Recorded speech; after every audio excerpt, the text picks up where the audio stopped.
Hi everyone, Stephen Aitchison here with another daily show. Today I want to speak about silent power. Have you ever met a person that you've kind of met a stranger, or you've been introduced to somebody and they're very quiet, very unassuming, and there's something mysterious about them because they are so quiet, they're not vociferous and not talking all the time, they don't need to hear their own voice all the time. Have you ever met somebody like that? I'm sure everybody has. And there's a strange kind of mysterious quality about that person, and that's because they've learned to utilise, either consciously or unconsciously, more than likely unconsciously, to utilise the power of kind of silence within themselves. They don't have that need like everybody else to voice their opinion, or to just hear the sound of their own voice, or just to speak for the sake of speaking. They've learned to harness that power. And in turn they've learned to kind of harness the energy deep within inside them, because we've all got energy within us just now, and it's kind of projected kind of always, and our words have energy as well that's projected kind of out the way as well. But if we keep silent within ourselves, and I'm not saying don't speak at all, just speak when there's a need to speak, that has it's extremely powerful when you can practice that. And unconsciously I've done that for a while now, for years since I was younger, because when I was younger I didn't think I was very interesting, and I thought there was all these things kind of wrong with me socially. I didn't think I was very good socially at all. So what I did is thought, okay, there must be something wrong with my voice, so I'm not going to speak. There must be something, I must be sound too nasally, or I mustn't look too good, or something like that. This was all my angst when I was younger, and it's crazy now thinking about it, but a lot of people have these kind of things that they think about themselves, and I had that when I was younger. So I learned to become kind of silent. I didn't speak unless I had something to say. I mean, really something to say, not just to hear the sound of my own voice. And it was extremely powerful, and because of that, people were attracted to me naturally. And I didn't know why. I just kind of figured it all out later on, why kind of people were attracted to me, because they wanted to elicit something from me, and it was kind of energy, and they wanted to almost kind of get approval. Everybody's seeking approval all the time. We're all seeking approval from our partners, from our friends, from our work colleagues, from our kids, from everywhere. We're all kind of seeking approval unconsciously in one way or another. But because I had this silent power, a lot of people were attracted to me, and they would talk to me and they would open up to me, and it was that kind of mysterious quality that kind of gave me that personality that I had. Now it's a bit different. I'm on Facebook every single day, I'm talking all the time, but most of the time I'm silent. I don't speak unless I've got something to say, and when I'm out it's the same as well. I still listen. I listened intently, and listening is an extremely important skill. I'm just looking at how many minutes we've got left. We've got 7 minutes to go before this camera cuts off. So I just wondered if you have experienced meeting somebody like that. I'd love to hear your comments on that. So if you've got any comments, have you met somebody that's kind of been silent, the strong silent type? You ever heard of that, the strong silent type? Does this make you antisocial? Jose Rivera. No, it doesn't make you antisocial unless you're feeling anxious about not speaking. So if you go out and you're with a bunch of friends and you're feeling anxious about not speaking, thinking, oh, what should I say? I need to say something funny, I need to say something like that. Well, then it doesn't make you antisocial, it just makes you anxious about talking. But if you're the strong silent type, then you don't feel the need to talk, but you can still feel a part of the conversation and a part of the group as well. And that comes with confidence.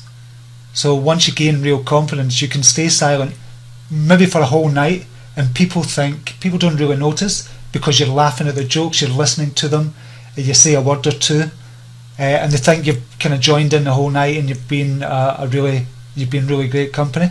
And that's because of your energy, because of that silent energy that you're projecting outwards as well.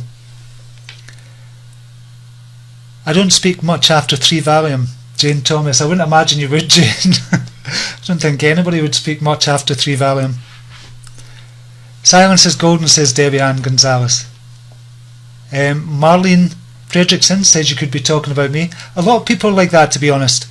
But again, it has to come from a place of confidence, so it's not about social anxiety or anything like that. Once you become really confident within yourself, you can practice this kind of silent power. And it's like gossip as well. Have you ever had a really juicy piece of gossip and you've been dying to tell somebody but you keep it in? That gives you power, internal power, and it gives you an energy within yourself as well, and it gives you a power of trustworthiness as well. When people come to you, they tell you something and you know, or they know it's not going to go any further, that gives you a power as well. That's a power, the power of silence in effect again. So that is really, it's a really powerful thing to do. And the way to kind of practice it, you can start the meditation, obviously, first thing in the morning, do meditation, 15 minutes meditation, and that kind of calms that monkey mind down that I've been speaking about over the last couple of days. And then you can develop the confidence to develop this silent power at work, at home, or just wherever. And it's really, really powerful thing to do. Miranda Ross is saying silence is bliss. Right, we've got 4 minutes left. This is counting down very, very quickly. So sorry, this is a short one, everybody. I wish there was a wee bit longer, but when I get cut off, it's not because I'm cutting you off, it's because the camera's cut off. So we'll just keep talking until the camera runs out. I don't know what was wrong with the charger, so I do apologise.